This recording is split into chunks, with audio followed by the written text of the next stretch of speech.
Tinna laalaa jirtu mataan kee dhagaarra hin bulle, afaan kee agabuu hin bulle, ijji tee irriiba hin dhabne, halkan kee barii hin dhabne, bariin kee nagaa hin dhabne rabbi kunu asii kaa'ee daawwataa jirta. Bariisifachuu ganamatti seentu kana keessa lubbuu kana namni hin gurguraidha Rasuul Rabbi sallallahu alaihi wasallam. Lubbuu gurguru kana takkii ibiddatti gurgura, takkii ibidda sanirraa bilisoomsaidha Rasuul Rabbi sallallahu alaihi wasallam. Lubbuu teenna tana adada guyyaatiin, adada silaa aduun baatee lixuun umrii Rabbi nuu kaa'e gaafa garaa haadhaa jirru chaappaan nuu dhayame, paaspoortiin nuu dhayame sun muramaa kutamaa jira. Maaliif jennaan nuti gaafa garaa haadhaa irraa baan irraa eegalee akka xiyya eboo keessaa darbameeti. Aga umrii kan keessii dhahame san xiyyi sun deema.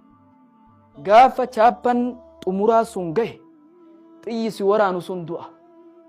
Xumura waan ilma namaa mudatu, ilma namaa kufisu, ilma namaa duyda isaa cabsu guddaan du'a tana. Almawtu nihaayatun min hayaati insaan. Goolabbiin xumuraa jiruu ilma namaa ka goolabu du'a.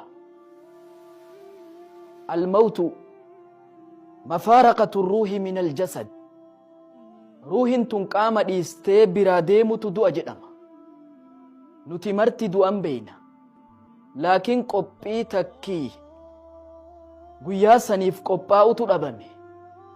Ebeluu in awwaalla, ebeluutu du'een dhageenna. Falam tactabiruu min, irraan gorfamnu, irraan qayyabannu, gara Rabbii nun yaadachiifne, gara Rabbii nun beeysifne.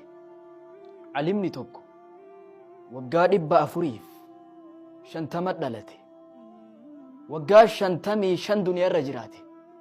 Maqaan isaa Abu Hamid al-Ghazali, Imaamu Ghazali rahmatullahi alayhi. جدير بمن الموت مسرعه والقبر مقره والتراب مطجعه والقيامة موعده والنار أو الجنة نورده والدود أنيسه ألا يكون فكره إلا في الموت والاستعداد لأجله. ديرك أمجد إمام غزالي نمني دوتي كفننا ساتاتي، نمني بيين بكا إني تيسو تاتي، نمني قبرين بكا إني ترقعو تاتي، نمني نكيري في منكر